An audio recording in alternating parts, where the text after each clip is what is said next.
Hungary's decision to change its constitution and limit the power of its top court is a forthright challenge to the European Union, and the uncomfortable truth in Brussels is that little can be done to rein Budapest in quickly.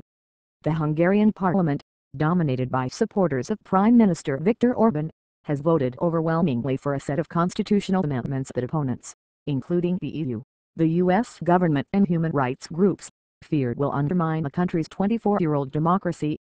The concern is that the enlargement of the EU since 2004 has brought into the bloc Central and East European countries that do not fully share the same norms of democracy, human rights and the rule of law as Germany, France, Britain or other powers. If left unchecked, that could undermine the values that have bound the EU together since its founding, officials warn. Orban and senior Hungarian officials have lined up to offer reassurances about Monday's constitutional shakeup, denying there is any threat to democracy or judicial independence.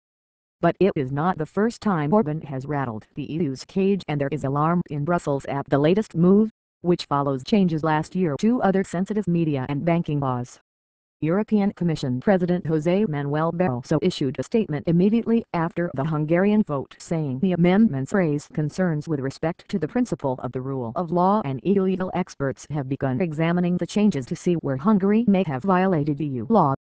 Guy Verhofstadt, the leader of the Liberals in the European Parliament, said time was running out for Orban. Orban has been warned many times that the values of the union he joined are not to be abused or ignored, he said. It is time to see the Orban regime for what it is, a government set on imposing the will of a majority over a minority. Stormy meeting. German Foreign Minister Guido Westerwelle, who had what officials described as a stormy meeting with Hungary's president in Berlin on Tuesday, said he could not hide his concern at the way Orban and his government were operating. It is important that every country in the EU understands that we belong to a community of values, he told a group of reporters on the sidelines of a meeting in Brussels on Monday. I do not have to deny that I am concerned about these latest developments in Hungary.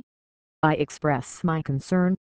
But for all the frustration and denunciation, there is little the European Union can do with any alacrity or immediacy that might make the mercurial Orban sit up and listen.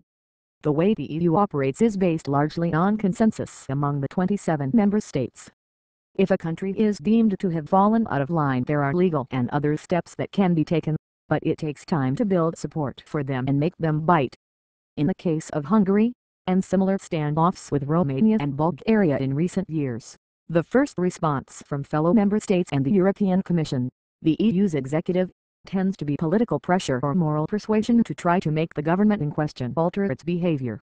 While that can have an impact, as was the case in Romania last year when the Prime Minister sought to oust the president, in tricky cases of law backed by democratically elected parliaments, as in Hungary, it is much more difficult. There's a shortage of what the EU can do to ensure that democratic practices, or democracy itself, is not reversed, said Florina Strachalot, an expert in the politics of Central and Eastern Europe at the European Policy Center, a think tank. There is an awareness that something has to change in terms of enhancing the tools that the EU has at its disposal to influence situations like we've seen in recent years. Legal channels. Beyond political pressure, the Commission can launch what is known as an infringement proceeding against a country. But that relies on having hard evidence that EU law has been breached and pursuing the case through tortuous legal channels. Even under a best-case scenario, infringement proceedings can take up to a year. While the Commission may already have evidence to move against Hungary in the latest incident, it is not going to deliver any change in Budapest anytime soon. To prove that they've breached the law is very difficult, said an EU official familiar with the process. Infringements can end to work, but it is not a quick reaction tool. One article of the treaty that binds EU member states together does allow for the near immediate sanctioning of a member country, but it requires unanimous backing of all other member states and is considered a nuclear option. In a letter last week, Westerwelle said the EU needed a way of taking more immediate action against countries that did not respect EU norms without referring to any country.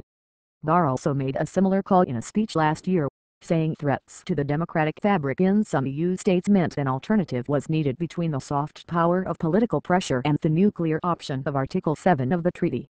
But any move along those lines is a long way off.